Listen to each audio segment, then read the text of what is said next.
पूर्ण परमात्मा पाप कर्म दंड को भी काट सकता है। अभी तक जिस भी संत व महापुरुष से मिले, उन्होंने यही बताया कि पाप कर्म फल भोगने से ही समाप्त होगा। वो प्रभु कौन है जो पाप कर्म को काट देता है, वो काल के बंधन से छुड़वा देता है। उसका क्या नाम है, पूजा की विधि क्या है? कृपया अवश्य सुनिए जगत गुरु तत्वदर्शी संत रामपाल जी महाराज के अमृत वचन।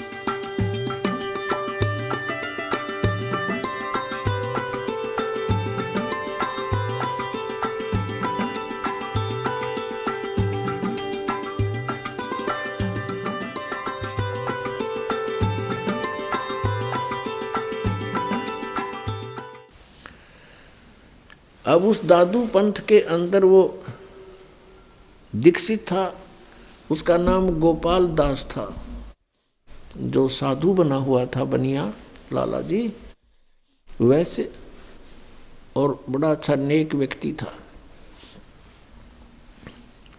एक दिन वो छुडानी गांव में अपने किसी भगत के यहाँ रुक गया आके। उस भक्त ने कहा कि महाराज, साधु की विद्या को साधु ही ठीक कर सकते हैं। हमारे एक चौधरी का लड़का, यानी हमारे यहाँ लड़की का लड़का समझो, उसको एक संत ने कंवारी गाय का दूध निकाल के पिला दिया। उस दिन से वो मेंटल हो गया, वो तो मर गया था। परमात्मा ने सुन ली बेटी की, वो लड़का जीवित हो गया।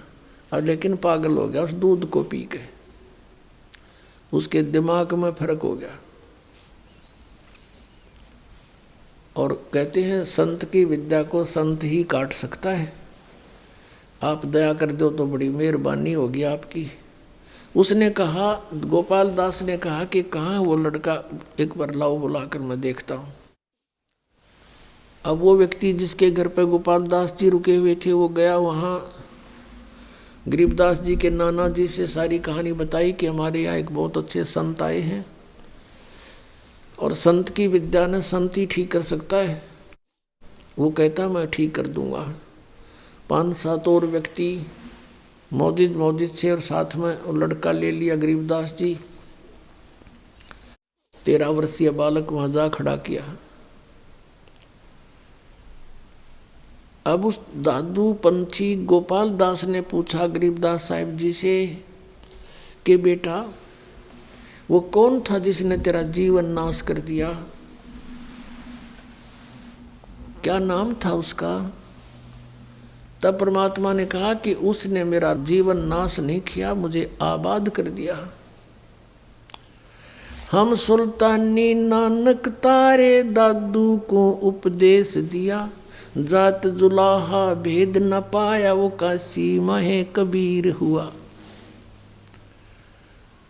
अनंत कोट ब्रह्मंड का एक रति नहीं भारे, सतगुरु पुरुष कबीर हैं ये कुल के सिरजनहारे।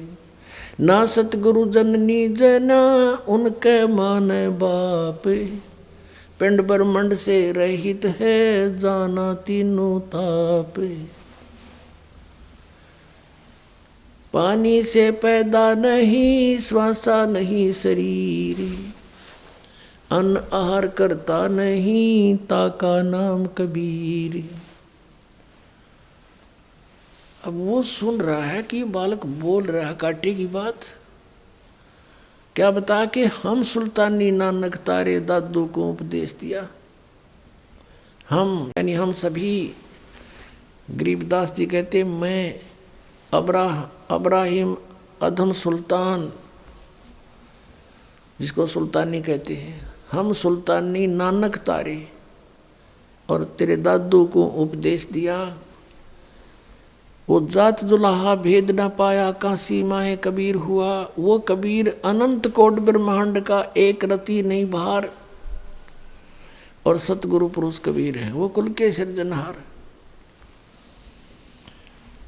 बहुत देर तक परमात्मा ने वाणी सुनाई, और वो 65 साल का बूढ़ा जो देखे मटर मटर आया था, उसका झाड़े लान झाड़ा लग गया उस गोपाल दास के। अब उसने देखा तो जानकार था, दादू साहब की वाणी भी पढ़ा करता था कि ये तो बहुत अनमोल ज्ञान है, और यदि ये लिपिबद्ध हो जावे कलयुग में बहुत जीवों का उद्धार होगा। वो 65 साल का महात्मा खड़ा होकर कहता 13 वर्ष के बालक को कि महाराज जी ये वाणी लिखवा दो। मैं वाणी लिख लूँगा, लिखवा दो भगवान, सबके काम आओगी। अब गरीबदास जी चल पड़े फिर वहाँ से, उसकी बात नहीं सुनी। अब वो गांव वाले सोचते हैं कि भाई इस लड़के में तो कसूती वाला है, बाबा जी के भी जंतर मंत्र कर दिया, यो भी इससे योड़ बोला है, इसमें कोई भयंकर शक्ति है, भयंकर कोई इसके अंदर प्रेत बाधा है। ये बाबा जी भी इससे के साथ हो लिया, हाथ जोड़ के पीछे पीछे चल पड़ा। अब 3 दिन तक गोपाल दास उनसे रह कर मिलते रहे, प्रार्थना करते रहे। तीसरे दिन गरीबदास जी ने कहा कि भक्त यदि सारी लिखे बीच में छोड़ कर ना भागे तो लिखवाऊं मैं। तो गोपाल दास ने कहा महाराज जी मैं तो घर से फारिग हूँ, कति फ्री होकर आया हूँ, कोई काम नहीं मुझे, आप दया करो। परमात्मा ने कहा ले आ कागज और कलम अपनी। अब गरीबदास जी के ही एक बेरी का बाग था, बेरी बड़बेरिया का बाग था, उसमें एक जंडी का पेड़ था। वहाँ उस समय ऐसे ही हुआ करते थे, रेगिस्तान टाइप से था वो क्षेत्र पहले, जांडी के पेड़ बहुत हुआ करते थे, जैसे आजकल राजस्थान में होते, इस तरह की स्थिति थी। तो वहाँ बैठकर जांडी के पेड़ के नीचे गरीबदास जी बोला करते थे, गोपाल दास दादू पंथी लिखा करते थे। उसमें लिखा कि 6 महीने तक ऐसा वो लिखते रहे, तो तब ये ग्रंथ, ये वाणी लिखी गई। और भी फिर कभी कभी मूड माकर बोलते थे, वो चलते फिरते वो भी लिख लिया करता था, उसके साथ रहने लगा कुछ दिन। तो फिर वही बोला हुआ आंखों देखा हाल ऊपर का जो गरीबदास जी ने परमात्मा के साथ जाकर देखा था, वो आंखों देखा अपनी इस अमृत वाणी में लिखा है। अपने आत्माओं, सत्संग का जो उद्देश्य होता है उसमें परमात्मा के विषय में जानकारी होती है, और परमात्मा को पहचानना कि कौन है परमात्मा और कैसा है भगवान और कैसे मिलता है, वो कहाँ रहता है, ये 4 वस्तु क्लियर होनी चाहिए तो सत्संग है। नहीं तो भगवान की प्रभुता के गुण, महिमा के गुण कितने गा लो, जब तक भगवान मिला नहीं तो उनकी महिमा करते रहने से हमें लाभ क्या होगा। जैसे बिजली के गुणों का ज्ञान है, बिजली पंखा चलाती है, बल्ब जगाती है, बड़ी बड़ी फैक्ट्रियों को चलाती है, और नीचे से जल निकाल देती है, आटा पीस देती है, पशुओं का चारा काट देती है, कट कट कट करके। तो ये तो गुण है, इनको गाते रहो, बजाते रहो, ढोल पीट के गाने लग जाओ, अख्तारे बनाकर गाने लग जाओ। जब तक बिजली का कनेक्शन नहीं मिलेगा, जिन गुणों का ज्ञान दिया जाता था वो गुण प्राप्त, लाभ प्राप्त हो नहीं सकते। वो गुण जो हम गाते हैं बिजली में, वो जो के तो विद्यमान है, पर वो प्राप्त कैसे होंगे, कनेक्शन लेना पड़ेगा उसका। इसी प्रकार परमात्मा की महिमा के कितने ही शब्द गा लो, वाणी बोल लो, उनको गढ़वे बेंजू बांध के सारंगी सुरंगी पे वहाँ गा लो, परमात्मा ये कर देता है, परमात्मा ये कर देता है, भगवान ऐसा सुखदाई है, भगवान ऐसा सुखदाई है। वो तो है ही, अच्छी बात है, उसके गुणों का परिचय होना चाहिए, लेकिन यही करते रहे और कनेक्शन ना मिला, भगवान मिला नहीं, तो व्हाट इज यूज? इसका लाभ क्या गाने और बजाने और सत्संग करने का? यूजलेस। तो सत्संग के अंदर ये कंसेप्ट क्लियर होना चाहिए कि वक्ता के बताना चाहे है और क्या प्रमाण है उसका। अपनी अपनी कह गए इस दुनिया की माँ, बिन साहिब की बंदगी कहीं ठोर ठिकाना ना। अपनी अपनी सब डफली पीट रहे हैं और यहाँ तक सिद्धांत बना दिया कि संत जो कहते हैं वो सारी सच्ची, संत जो कहते हैं वो सच्ची है, लेकिन असंत जो कहते हैं वो सब झूठ होती है। संत और असंत का कहाँ से पता लगेगा? संतों की वाणी सदग्रंथों से मेल खाती है और सदग्रंथों से मेल नहीं खाती है तो वो असंत है। अपनात्माओं, अब संत और असंत का प्रमाण दिखाते हैं। परमात्मा क्या लीला करता है वो कहाँ से हमें पता चला? अब हमने आदरणीय गरीबदास साहिब जी या आदरणीय नानक साहिब जी या अन्य आदरणीय संतों की जो वाणी है वो तो हमने कभी सुनी नहीं थी, केवल कभी पढ़ते थे, एक आध दोहा, दो चार दोहे हमारी पाठ्यक्रम की पुस्तकों में आती थी, वो औपचारिक से होते थे। और हम अधिकतर विश्वास यही करते थे कि जो गीता जी में ज्ञान है भगवान का, उस जैसा ज्ञान नहीं, और जो वेदों के अंदर लिखा है वही परमात्मा का विधान सही है। लेकिन वेदों को कोई समझ नहीं पा रहा, वो संस्कृत भाषा में। पवित्र हिंदू समाज के अंदर कोई यूं कहने वाला नहीं है व्यक्ति कि वेद गलत है। लेकिन अब काल ने नास्तिक बनाने था, इसलिए एक पंथ खड़ा कराया है राधा स्वामी, और उसी पंथ से निकला है धन धन सतगुरु सच्चा सौदा सिरसा, उसी से निकला है मथुरा के अंदर जय गुरुदेव पंथ, उसी से दिल्ली में श्रावण कृपाल मिशन, उसी से आगरा से चला है वो शिवदयाल जी से चला था, और वही व्यास के अंदर। ये क्या कहते हैं कि हमारे गुरुओं का ज्ञान वेदों और गीता से भी ऊपर का है।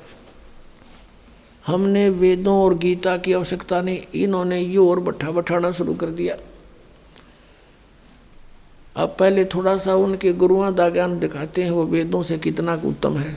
एक पुस्तक है सारवचन राधा स्वामी वार्तिक, और ये लगभग 150 वर्ष पहले की बोली हुई वाणी है। इन्होंने लिख रखा पहले से ही अमृत वचन समझ के, और आज तक ये राधा स्वामी में इतना लाखों करोड़ों की संख्या में अनुयायी वहाँ बैठे हैं बेचारे, उनको इन्होंने समझ में नहीं आई यो गुग्गू बोल के था, यो शिवदयाल जी के वचन सुनाया करता। देखो अब दिखाते हैं आपको। ये है सारवचन राधा स्वामी वार्तिक, एक पुस्तक है। प्रकाशक हैं जगदीश चंद्र सेठी, सेक्रेटरी राधा स्वामी सत्संग ब्यास, डेरा बाबा जयमल सिंह, पंजाब। मुद्रक हैं लक्ष्मी ऑफसेट प्रिंटर, दिल्ली से। इस भूमिका से बहुत सा कंसेप्ट क्लियर हो जाता है। सारवचन राधा स्वामी वार्तिक, ये पुस्तक में जो वचन है हजूर स्वामी जी महाराज के वचनों का संग्रह है।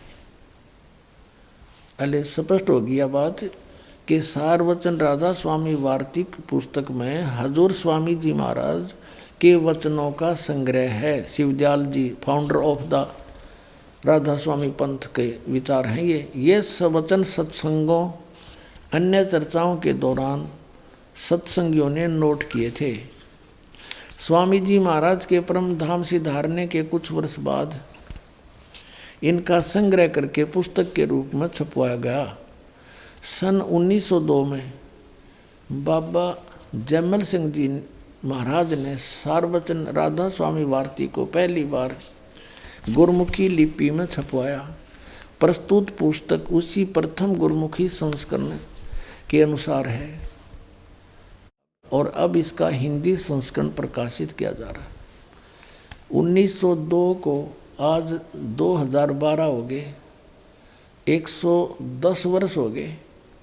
इस अड़ंगे न पढ़ते ने और छाती कलाई बैठे बोली आत्मा एक परम धनी के वचन जान के। अब देखो, अब स्वामी जी महाराज कौन है? स्वामी जी महाराज का शुभ नाम सेठ शिवदयाल सिंह जी था। आपने 25 अगस्त 1818 में आगरा शहर में जन्म लिया।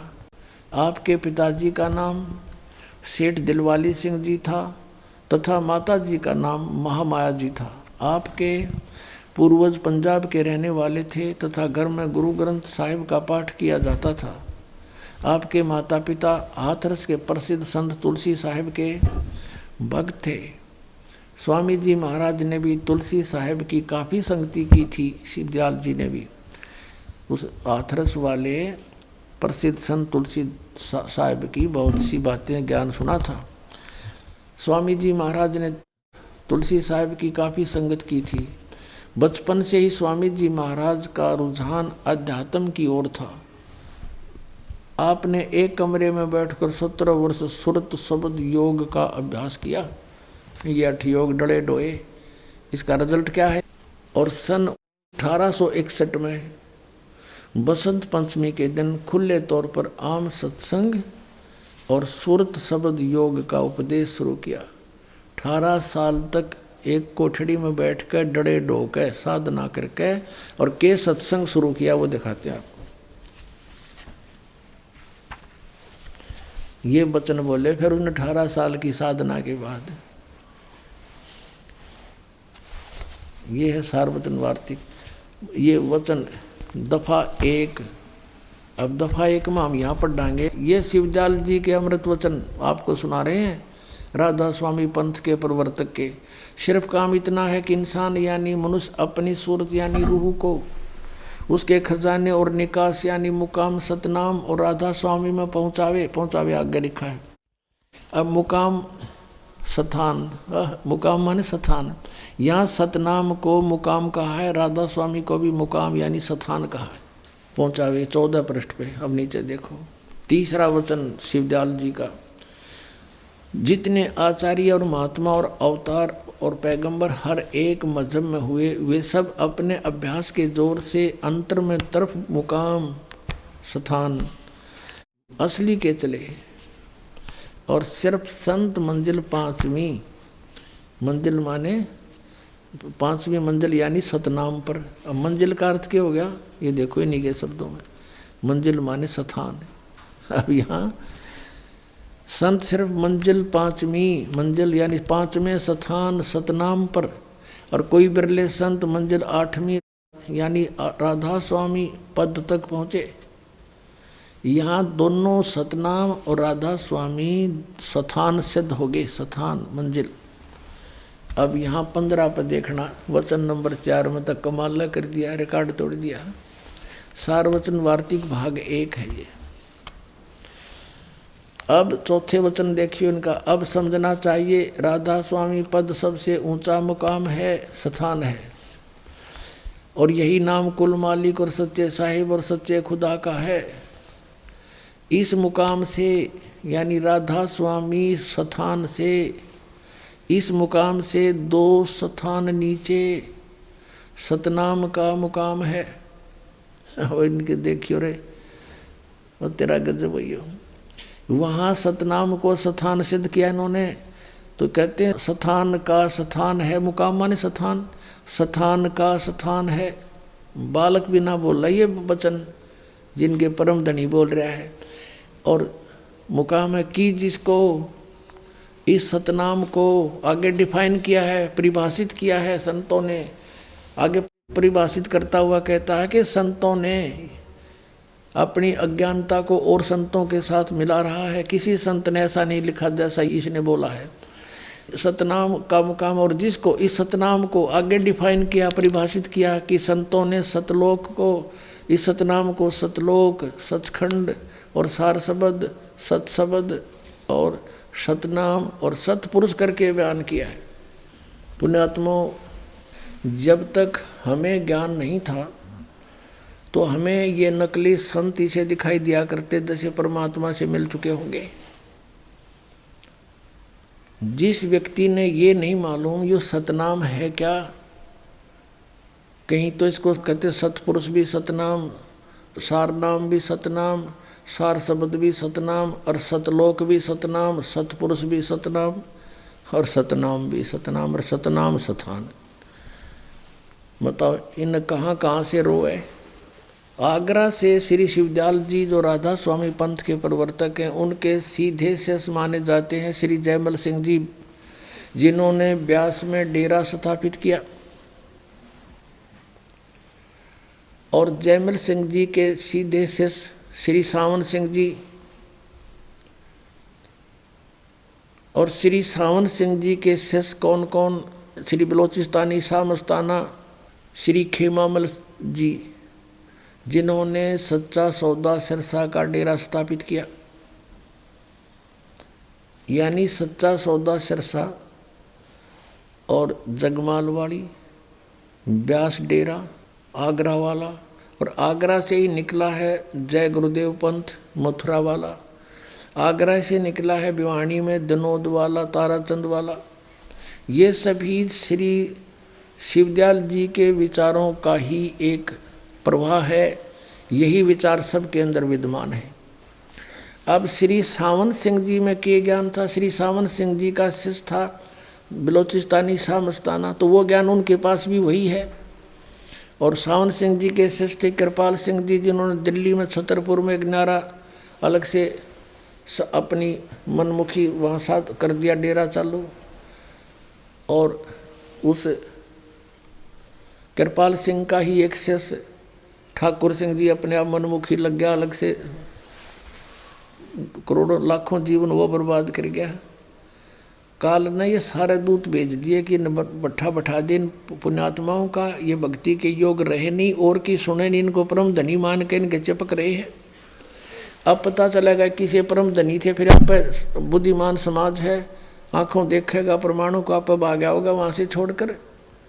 कबीर साहब कहते हैं जब ज्ञान हो जा और पता लग जा हम कहाँ जा रहे हैं, ऐसे जीवन व्यर्थ कर रहे हैं गंदे लोग के अंदर, और गलत साधना कर रहे हैं गलत गुरुओं के पास बैठकर, उसमें इस प्रकार फड़क कर भाग लेना चाहिए, वहाँ से उतर जाना चाहिए। उस जैसे क्या बताते हैं कबीर, डूबे थे पर उबरे, गुरु के ज्ञान चमक, और बेड़ा देखा जर्जरा,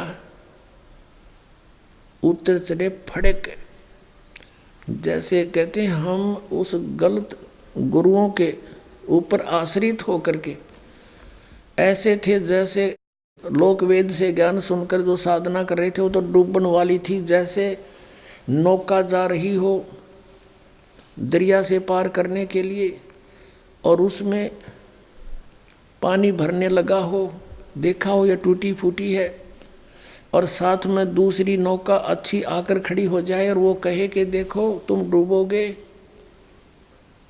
ये तो टूटी हुई नौका है, इसमें आ जाओ फटाफट। तो क्या बताते हैं कबीर साहब, इस तरह आपने क्रिया करनी है। फिर जब पता लग जाए कि मार्ग ठीक नहीं, दूसरे मार्ग को इस प्रकार तुरंत चेंज करे। डूबे थे पर उबरे, गुरु के ज्ञान चमक, चमक माने नो एकदम बहुत चौकस होना कि कैसे कह दिया हम डूबेंगे। जैसे दास बता रहा है कि ये ज्ञान गलत है, ये साधनाएं गलत है, राधा स्वामी पंथ के ये पांचों नाम काल के हैं, तो इनको कुछ तो फड़क होनी चाहिए, ये क्यों कहा।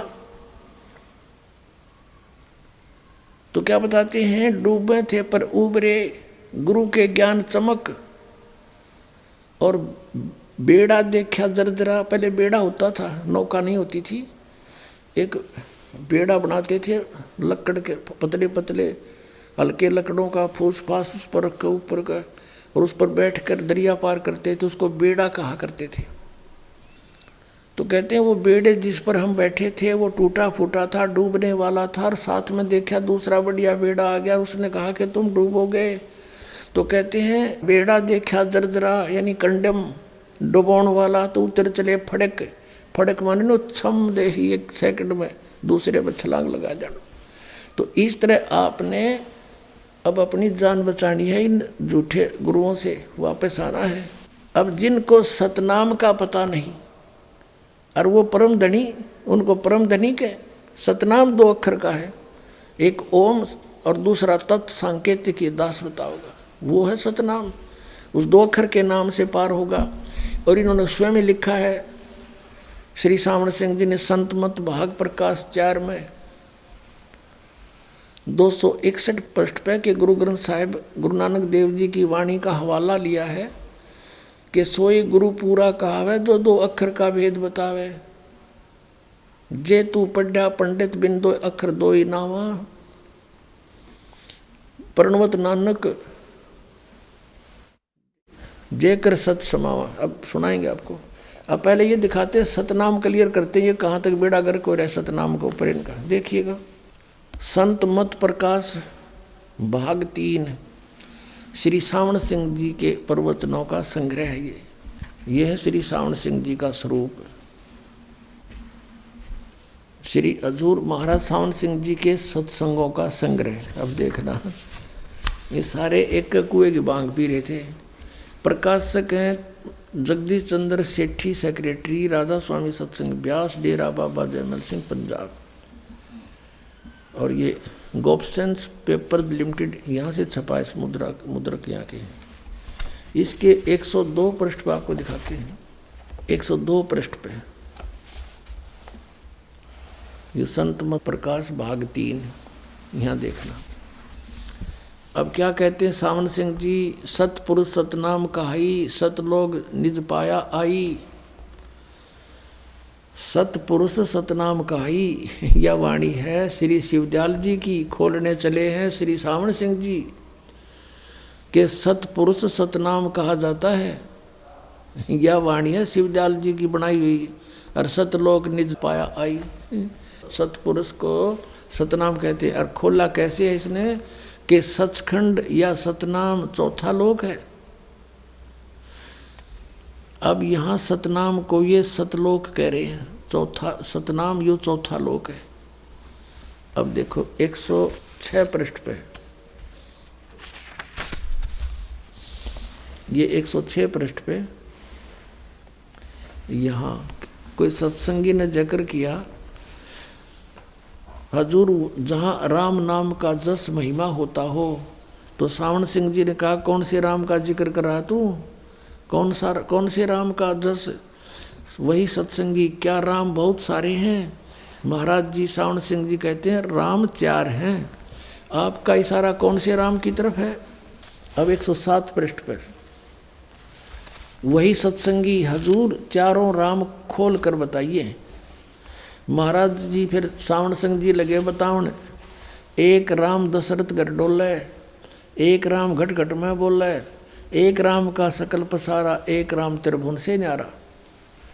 ये वाणी तो कबीर साहब की। और खोलने चले हैं कौन? सावण सिंह जी।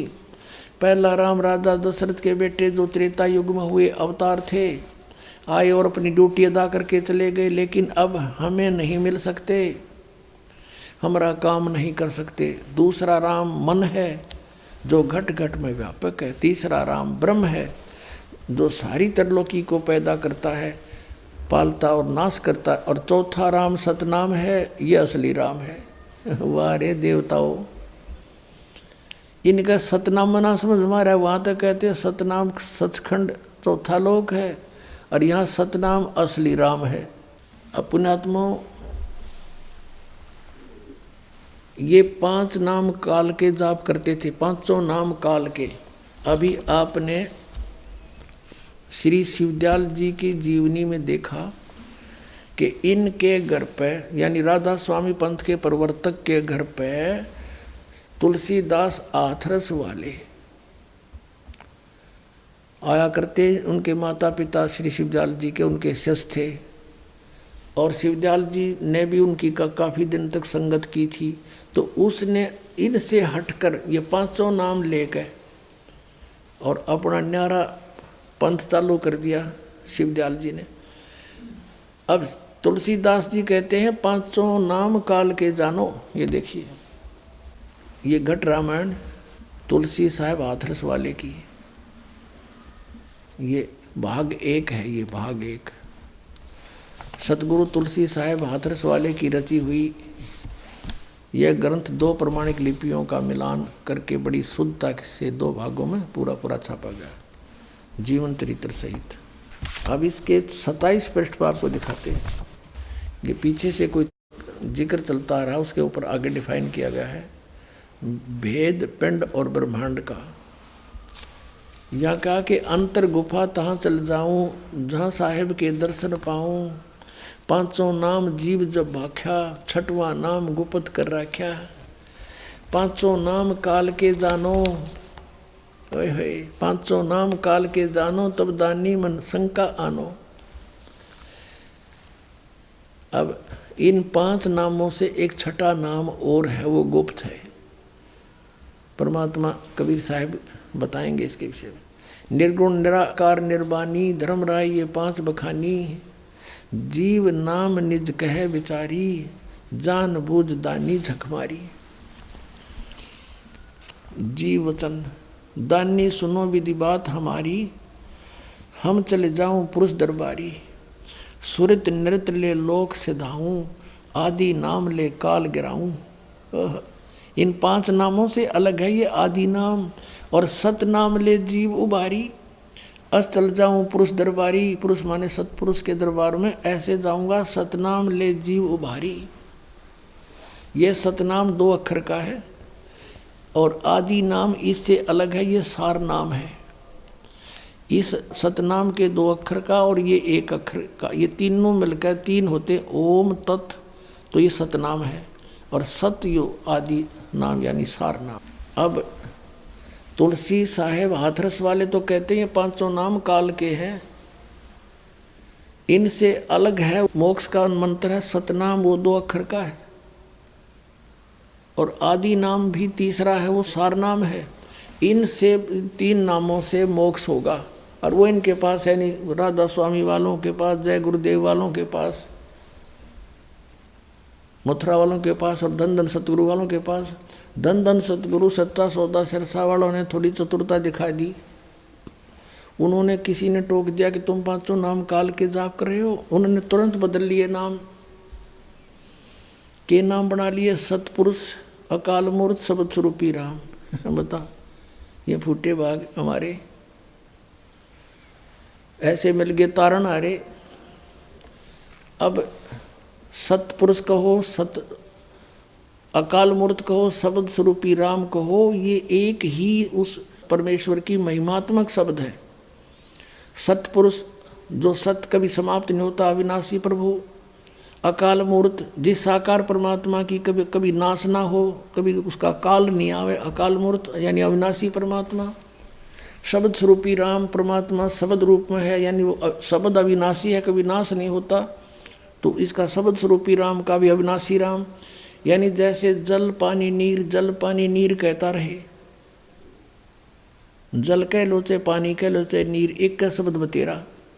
लेकिन इसका रट्टा लगाते रहने से जल पानी नीर प्राप्त नहीं हो सकता, उसका प्रोसेस अलग है, उसके पाने का प्रोसीजर अलग है। हैंड पंप के लिए बोकी मारनी पड़ती है, लगाने के लिए ज़मीन खोदनी पड़ती है पाइप से, और धीरे धीरे खोदते रहते हैं, मिट्टी बाहर डालते रहते हैं। ये है सतनाम का काम, 2 अक्षर के का। श्वासु श्वास से जपना इसको, और फिर ऊपर हैंड पंप लगाया जाएगा, वो सार नाम है। और तब वो शब्द स्वरूपी राम यानी जल प्राप्त होगा। जल पानी नीर कहने से नहीं मिलेगा। अकाल पूर्ण शब्द स्वरूपी राम सतपुरुष कहने से वो सतलोक नहीं मिल सकता, परमात्मा सतपुरुष प्राप्ति नहीं हो सकती। ये है वो साधन, 2 अक्षर का नाम। नानक साहिब जी ने यही जाप किया, आदरणीय नानक साहिब जी ने यही जाप किया, आदरणीय गरीबदास साहिब जी ने यही जाप किया, 2 अक्षर का नाम सतनाम। और सभी संतों ने इसी के जाप का अपनी वाणी में प्रमाण दिया है। अब देखो सचखंड की एक सड़क दिखाता हूँ आपको, ये सिद्ध करने के लिए कि एक कुएं का पानी है सबके पास। ये सचखंड की सड़क, पहला भाग दासन दास हजूर महाराज सतनाम सिंह जी, डेरा सच्चा सौदा सिरसा हरियाणा। प्रकाशक है इंद्र सेन प्रबंधक, डेरा सच्चा सौदा सिरसा हरियाणा भारत। मुद्रक है इंद्र सेन प्रबंधक, परमार्थ उपदेश प्रिंटिंग प्रेस, डेरा सच्चा सौदा, सतनाम सिंह जी मार्ग सिरसा हरियाणा। इसके 226 पृष्ठ पर देखना, एक कुएं का पानी साफ दिखाई देगा। सचखंड की सड़क है, नाम तो ऐसा है जैसे आदमी कटका मर जाए इसका ऊपर। अकेले भाई बस इसका ऊपर चढ़ ढार गया सीधा। ये देखिए 226 पृष्ठ।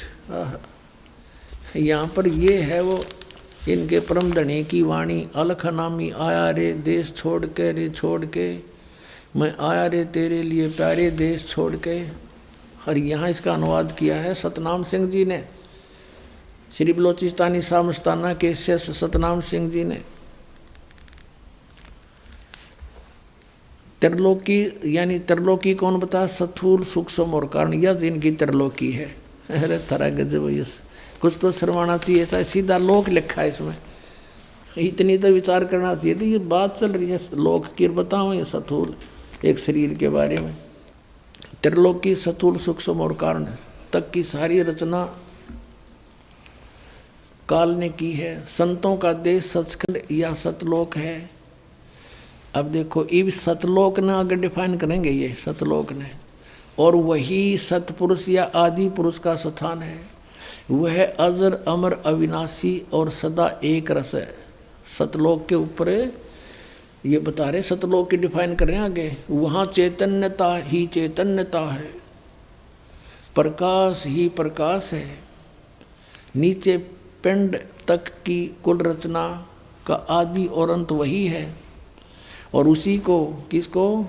इस सचखंड को, सतलोक को सतनाम, सत शब्द और सार शब्द कह के कहा जाता है। इन्हें थोड़ी सी चतुराई कर ली ना, यहाँ फिर पकड़े गए। सतनाम भी सतलोक को, और सत शब्द भी सतलोक को, और सार शब्द भी सतलोक को। और फिर यहाँ लिखा है 227 पृष्ठ पे, जब हम दो से मालिक के अंदर समाकर एक रूप हो गए थे तो हमारा चित्त इस जल तेज बल भट्ट से मैं आने को नहीं मानता था। अब यहाँ कहते हैं उसमें जाकर हम समा गए, दो थे और फिर उसमें जाकर हम एक हो गए। वही ज्यों की तो थ्योरी समझ लेना इन सब की। अपनात्माओं, जो दास ने आपको कथा सुनाई कि परमात्मा पूर्ण ब्रह्म सतपुरुष सतलोक से चलकर आए और आदरणीय गरीबदास साहिब जी को गांव छुड़ानी जिला झज्जर में मिले, उनको ऊपर लेकर गए, सचखंड में सब कुछ दिखाया, तो अपने उस दृढ़ भगत ने आकर के फिर उनकी आँखों देखी वाणी को ढोल के डंके पर कह कह के सुनाया। और जो आज वाणी वो हमारे साथ है, हमारे पास उपलब्ध है। तो ऐसी लीला परमात्मा किया करता है। ये कहाँ प्रमाण है? हमारे वेदों में प्रमाण है। और ये सचखंड के मालिक बने बैठे राधा स्वामी पंथ, धन धन सतगुरु पंथ, जय गुरुदेव पंथ मथुराला, इनको कह का नहीं पता भक्ति मार्ग का। और बात बनाने क्यों, साढ़े गुरुओं का ज्ञान तो वेदों से भी ऊपर का है। अब दिखा दिया इनका वो ज्ञान। अब दिखाता हूँ ऋग्वेद मंडल नंबर 9। ओए होए, परमात्मा पुण्यात्माओं ऐसे पहचाना जाता है हमारे सदग्रंथों में। जैसे परमेश्वर कबीर जी कहते हैं, धर्मदास जी से कहा था कि वेद मेरा भेद है, मैं ना वेदन के माही, और जौन वेद से मैं मिलूँ ये वेद जानते नाही। मेरी महिमा का गुणगान चारों वेद करते हैं, लेकिन उन वेदों में मुझे पाने का तरीका नहीं है। महिमा सारी मेरी ही कही जा रही है। अब देखो वो ज्ञान आज समझ में आया। देखना ऋग्वेद मंडल नंबर 9। एक कमाल की बात ये देखने वाली है। प्रकाशक हैं सार्वदेशिक आर्य प्रतिनिधि सभा, महर्षि दान भवन, रामलीला मैदान, नई दिल्ली से। और इन्होंने लिखा महर्षि दान सरस्वती कृत, मुद्रक Prince offset printers 1510 Pataudi house Daryaganj नई दिल्ली से ये छपी है। अब हम आते हैं, ये है ऋग्वेद मंडल नंबर 9 सूक्त 86 का मंत्र 26।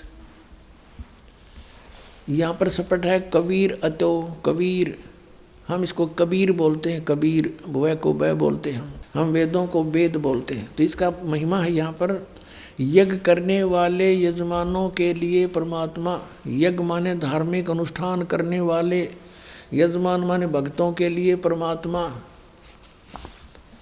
सब रास्तों को सुगम करता हुआ उनके विघ्नों को मर्दन करता है, उनके विघ्नों का नाश कर देता है, संकटों का, और उनको पवित्र करता हुआ और अपने रूप को निर्निजम, अपने रूप को सरल करता हुआ। ओह, सतलोक में परमात्मा का तेजो में शरीर है, एक रूप में करोड़ सूर्य मिला दे, करोड़ चंद्रमा, उससे अधिक शोभा। यदि वो परमात्मा उस रूप में यहाँ आ जाए तो हम सब की आंखें बंद हो जाए, हम देख नहीं सकते। अपने रूप को हल्का तेज पुंज का हल्का करके सरल करता हुआ वह कांति में परमात्मा सर्वज्ञ, इन्होंने कबीर का अर्थ सर्वज्ञ कर दिया। इसको यहाँ से यहाँ ऐसे लिखा और इसका अर्थ कर दिया सर्वज्ञ। अपने आत्माओं, इन्होंने जैसे ये यजुर्वेद है, अब हम फिर थोड़ा सा इस कंसेप्ट क्लियर करेंगे। जैसे हम कबीर को कबीर देव बोलते हैं, कबीर, हम फिर कबीर साहब कहने लगे, तो इन्होंने यजुर्वेद है, ये महर्षि दानंद का अनुवादित है। प्रकाशक है सार्वदेशिक कार्य प्रतिनिधि सभा 2/5 महर्षि दानंद भवन, रामलीला मैदान, नई दिल्ली से। और इसका अनुवादक है महर्षि दानंद सरस्वती, और ये यहाँ से छपी है। मुद्रक है Prince offset printers 1510 Pataudi house Daryaganj, नई दिल्ली से। इसके 36 नंबर अध्याय में यजुर्वेद का वर्णन है, यजुर्वेद का। ये देखिएगा, ये है 36वां अध्याय, 36वां अध्याय, और ये मंत्र नंबर 1 में क्या लिखा है? रेचम वाचम परपधे मनो यजु। अब यहाँ यजु शब्द है और इसका अनुवाद महर्षि दानंद ने अपने ही कर कमलों से किया है। देखना, यहाँ यजु का अर्थ यजुर्वेद कर दिया, ये बिल्कुल सही किया, ऐसा ही करना चाहिए। यदि इस यजु का यहाँ कोई अर्थ कर देता और ये महिमा थी यजुर्वेद की, तो उस यजुर्वेद से तो हम फिर वंचित रह जाते। किसके बारे में कहा गया? तो ये यहाँ यजुर्वेद सही लिख दिया इन्होंने। तो जैसे जहाँ पर कवि है, इस तरह कबीर ही लिख रखा उन्होंने, तो वहाँ लिखना पड़ेगा कबीर देव।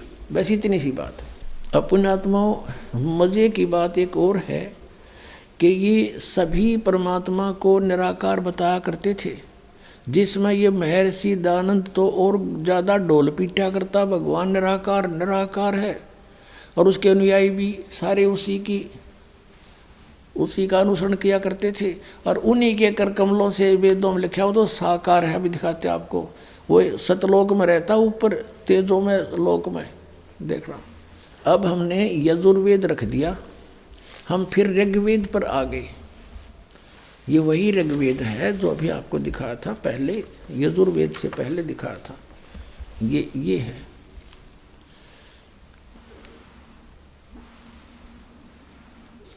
अब हम इसके ऋग्वेद मंडल नंबर 9 सूक्त 86 का मंत्र 26 पढ़ रहे हैं। हम फिर यहाँ से पढ़ेंगे। यज्ञ करने वाले यजमानों के लिए, धार्मिक साधना करने वाले भक्तों के लिए परमात्मा सब रास्तों को सुगम करता हुआ उनके विघ्नों का मर्दन करता है, उनके संकटों का नाश करता है, उनको पवित्र करता हुआ और अपने रूप को सरल करता हुआ, हल्का तेज पुंज का करता हुआ वह कांति में परमात्मा कबीर देव, यहाँ लिखना था कबीर देव। वो हम उसको कबीर देव माने परमात्मा, कबीर साहब कहने लगे, कबीर, हम कबीर बोलने लगे, वह को वह बोलते हम। वो कबीर देव विद्युत के समान, यानी बहुत तेजी से, अत्यंत तीव्र गति से पहुँचूंगा क्षण एक में जन अपने के हेत, विद्युत के समान क्रीड़ा करता हुआ वर्णीय पुरुष को प्राप्त होता है। यह वर्णीय माने श्रेष्ठ पुरुष को। अब 27 में देखना, कमाल कर दिया। क्या लिखा कि जो परमात्मा ध्रुवलोक के तीसरे पृष्ठ पर विराजमान है, वहाँ रहता है सतलोक में, वहाँ बैठा है भगवान। अब और दिखाते हैं आपको। ऋग्वेद मंडल नंबर 9 सूक्त 82 का मंत्र 1 दिखाते हैं, कितना स्पष्ट है इसमें। ओहो, जो सर्वोत्पादक प्रभु, प्रकाश रूप, सद्गुणों की वृष्टि करने वाला, पापों के हरण करने वाला है, वह है राजा के समान। राजा के, अब जैसे 269 पे आपने पढ़ा, अब 270 पे राजा के समान दर्शनीय है, देखण जोगा साकार है। वह पृथ्वी आदि लोक लोकांतरों के चारों ओर शब्दमान हो रहा है। वह वर्णीय पुरुष को, श्रेष्ठ पुरुष को जो दृढ़ भक्त है उसको पवित्र करता हुआ प्राप्त होता है, उनको मिलता है। जिस प्रकार विद्युत स्नेह वाले स्थानों को आधार बनाकर प्राप्त होता है। अब जैसे बिजली गिरती है कांसी धातु पर अमूमन गिरा करती है, तो ऐसे कहते हैं वो उन्हीं जिन पर उनका अट्रैक्शन होता है बिजली के गिरने का, इसी प्रकार परमात्मा ऐसी प्यारी आत्माओं को मिलता है जिनके प्रति उस परमात्मा का आकर्षण होता है। यहाँ लिखा है कि वो वर्णीय पुरुष को जो दृढ़ भक्त होता है उसको पवित्र करता हुआ प्राप्त होता है। कैसे? जैसे विद्युत आकाशीय बिजली स्नेह वाले स्थानों को आधार बनाकर प्राप्त होता है, किसी धातु पर आकर ही गिरती है, ऐसे भी मिलता। फिर ऋग्वेद मंडल नंबर 9 सूक्त 82 के मंत्र 2 में स्पष्ट किया, हे परमात्मन, वो किस लिए आते हैं? हे परमात्मन, उपदेश करने की इच्छा से आप, यानी ज्ञान प्रचार की इच्छा से आप महापुरुषों को प्राप्त होते हो, और आप अत्यंत गतिशील पदार्थ के समान हमारे आध्यात्मिक यज्ञ को प्राप्त होते हैं। आप कबीर देव हैं। यहाँ लिखना था कबीर देव हैं। यदि यजु का अर्थ कर देते, यहाँ पर कोई यजु लिखा होता तो कैसे समझे? यजुर्वेद की महिमा है यहाँ पर। ये कबीर देव हैं, शुद्ध स्वरूप हैं, हमारे पापों को दूर करके हे अमर परमात्मा आप हमको सुख दें। अपने आत्माओं, who is God? Kabir is God. Ved बतावें, आँखों देखा संत बतावें, बता फिर पहचान में कौन सी कसर रहेगी? कैसा है भगवान? साकार है, निराकार है। अब जैसे नानक साहिब जी ने आँखों देखा परमात्मा को कहा था, फाई सूरत मुलुकी वेश एठ ग्वाड़ा ठगी देश खराज सियाणा बहुते भारी दानक रूप रहा करतार। फिर नानक साहब जी से पूछा करते थे तो वो हिंट दिया करते थे, कहते हैं नीच जात परदेसी मेरा, छिन आवे छिन जावे वे, और जाकी संगत नानक रहंदा, कैसे मोढ़ा पावे। कैसे मोढ़ा पावे? उसका अंत क्यों कर पावे? ऐसे परमात्मा के साथ नानक रह रहा है कि नीच जात परदेसी मेरा। पता कसर नहीं छोड़ी। संतों ने वो संकेत करने की, धानक रूप रहा करतार, फाई सूरत मुल्क की वेश एठ ग्वाड़ा ठगी देश। ये है गुरु ग्रंथ साहिब के 24 पृष्ठ पे ये वाणी है। और फिर 721 पृष्ठ पे लिखा है, एक अर्ज गुप्तम पेश तोदर कौन करतार, हक्का कबीर करीम तू बेऐब परवरदिगार। हक्का कबीर, हक्का माने सत कबीर, बेऐब परवरदिगार, निर्विकार परमात्मा आप हो। तो पुणात्मा अब परमात्मा को पहचानने के में बहुत आसानी होगी हमें, क्योंकि हम शिक्षित हो गए, सब ग्रंथों को हम समझ सकते हैं। और इस दास के ऊपर रजा कर दी परमात्मा ने, ये तत्व ज्ञान दे दिया जिससे सब सदग्रंथ आसानी से इनका हल हो जाता है और हम परमात्मा पहचानेंगे। बोलो सतगुरुदेव।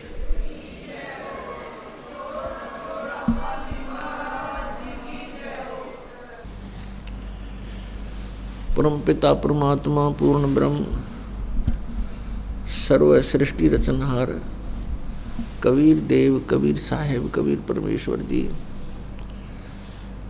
ये हमारे अपने जनक हैं। ये वो परमात्मा है जिसके विषय में महिमा सुनाई जाती थी, तुमेव माता च पिता तुमेव, तुमेव बंधु च सखा तुमेव, तुमेव विद्या च दर्वणम तुमेव, तुमेव सर्व मम देव देव। ये उपमा हम पहले अन्य भगवानों पर लगाया करते थे, जैसे श्री विष्णु जी, श्री रामचंद्र जीवनी के अवतार, श्री कृष्ण जीवनी के अवतार और श्री शिव जी पर। इसमें एक अंतिम पंक्ति में त्वमेव सर्व मम देव देव, इसमें स्पष्ट किया है कि हे सब देवों के देव, सब प्रभुओं के प्रभु, सब स्वामियों के स्वामी आप ही हैं। तो ये उपमा केवल उसी के लिए है जो सब देवों का देव है, कुल का मालिक है, जो सर्वशक्तिमान समर्थ है। वो केवल कबीर साहब है, सत्य पुरुष है, परम अक्षर ब्रह्म है, असंग ब्रह्मांड का स्वामी। वही सर्व उत्पादक प्रभु है, सबकी उत्पत्ति करता वही है।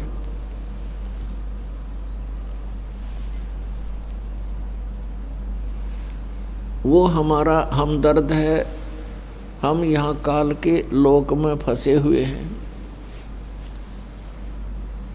पुण्यात्माओं, जिसमें आपको आध्यात्मिक ये तत्व ज्ञान पूर्ण रूप से समझ में आवेगा, उस समय आप महसूस करोगे कि सचमुच हम गलत स्थान पर रह रहे हैं,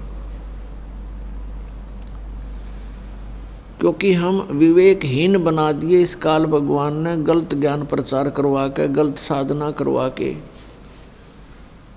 हम परमात्मा के लिए ट्राई करते थे, कोशिश करते थे, प्रभु हमें सुख देगा। परमात्मा की उपासना हम इसलिए किया करते थे कि हमारे जीवन में आने वाले प्रारब्ध कर्मों के कारण जो आपदाएं वो टल जावें, ना आवें। और जिनको हम प्रभु मानते थे और जो साधना हम संकट निवारण की और मोक्ष प्राप्ति की किया करते थे, वो शास्त्र विधि त्याग के मनमाना आचरण था, जिस कारण से हम परमात्मा का लाभ प्राप्त नहीं कर सके। और फिर भी हम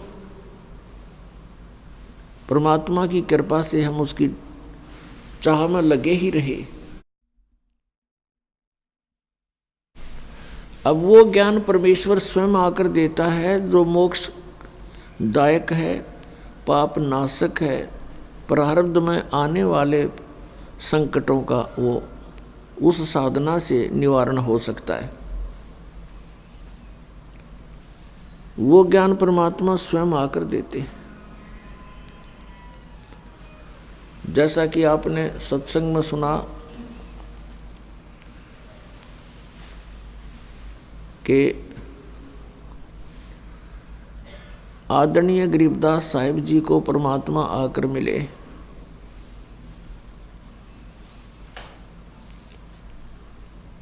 और ये विधान है परमात्मा का, वो ऐसी लीला किया करता है। अब ये जो सत्संग 5-7 दिवसीय सत्संग समारोह चल रहा है, ये उसी शुभ दिन के उपलक्ष्य में है कि जिस दिन परमात्मा अपने विधान अनुसार आदरणीय गरीबदास साहिब जी को आकर मिले, प्राप्त हुए गांव छुड़ानी, जिला झज्जर, हरियाणा में। और उस प्यारी आत्मा को सतलोक लेकर गए अपने निज स्थान पर, सर्व ब्रह्मांडों से परिचित कराया, सब भगवानों की सतीथि से रूबरू कराया, और फिर उस आत्मा को वापस शरीर में छोड़ दिया। उधर से कुल के लोगों ने आदरणीय गरीबदास साहिब जी के शरीर का अंतिम संस्कार करने का सारा जुगाड़ कर लिया था। चिता पर रख दिए थे, अग्नि लगाने ही वाले थे, तभी परमात्मा ने आत्मा वापस भेज दी। और आदरणीय गरीबदास साहिब 10 वर्षीय बालक जीवित हो गए। उसके बाद परमात्मा से प्राप्त उस अनमोल ज्ञान को बोलना शुरू किया। एक गोपाल दास नाम के दादूपंथी संत थे, उन्होंने उस वाणी को लिपिबद्ध किया जो आज हमारे पास उपलब्ध है। पुण्यात्माओं, गरीबदास साहिब जी ने कहा है, हम देखा सो साच है और सकल प्रपंच, हमने जो देखा है भगवान को और सब स्थिति से परिचित हुए हैं, ब्रह्मांडों को देखा है, वो सत्य है। बाकी आप जो सुनते रहे हो वो सब अज्ञान था। पुण्यात्माओं, ये जो 7 दिवसीय सत्संग समारोह चल रहा है, ये उस शुभ दिन के उपलक्ष्य में है कि उस दिन फाल्गुन सुदी द्वादशी, फागण उतरते की द्वास अपनी देसी भाषा में, और सन 1727 का वो शुभ दिन परमात्मा आए। हमारे लिए ये अमृत ज्ञान, ये तत्व ज्ञान आदरणीय गरीबदास साहिब जी के अंतःकरण में फीड करके उसको वापस छोड़ दिया, और वो ज्ञान आज हमें उपलब्ध है, जिसके आधार से हम सब सदग्रंथों को आसानी से पहचान रहे हैं, परमात्मा को पहचान रहे हैं। अब वो अमृतवाणी है, जैसे गीता जी अध्याय नंबर 4 के श्लोक नंबर 32 में कहा कि अर्जुन, आध्यात्मिक अनुष्ठानों की, धार्मिक अनुष्ठानों की अर्थात यज्ञों की जानकारी विस्तार के साथ ब्रह्मण मुखे यानी सच्चिदानंद घन ब्रह्म की वाणी में विस्तार के साथ कहे गए हैं, और उस ज्ञान वह तत्व ज्ञान है, और उसको जानने के बाद फिर कर्म बंधन से तू सर्वथा मुक्त हो जाएगा। चौथे अध्याय के 34वें श्लोक में गीता जी में कहा कि अर्जुन, उस तत्व ज्ञान को तू तत्वदर्शी संतों के पास जाकर समझ, उनको दंडवत प्रणाम करने से, कपट छोड़कर प्रसन्न करने से वो तत्वदर्शी संत तुझे उस तत्व ज्ञान का उपदेश करेंगे। अब क्या बताते हैं गरीबदास साहिब जी ने परमात्मा से प्राप्त ज्ञान को किस प्रकार बोला है।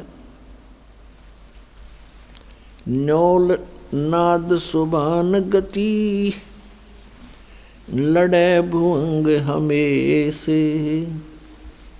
जड़ी जान जगदीश है, विष नहीं व्याप शेष।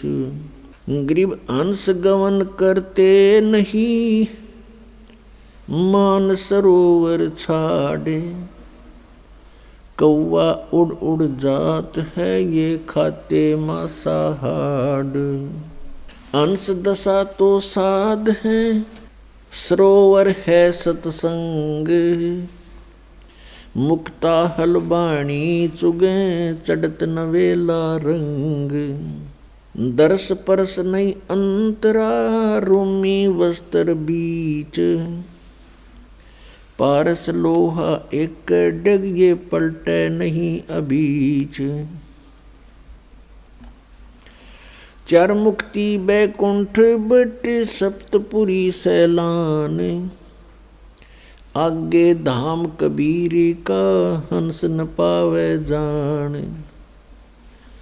गरीब मौन रहे मन नाले हैं, मौन रहे मग नाले हैं, ये मार्ग बंकी बाट। सोन शिखर गढ़ सोरंग है, कर सतगुरु से साट। पल से ती पल ना मिले, बों लगे नहीं भों, बिच तकिया महबूब का, परमेश्वर की सो। काशी काया मन मग हर दोहों के मध्य कबीर, काशी तज मग हर गया, पाया नहीं शरीर।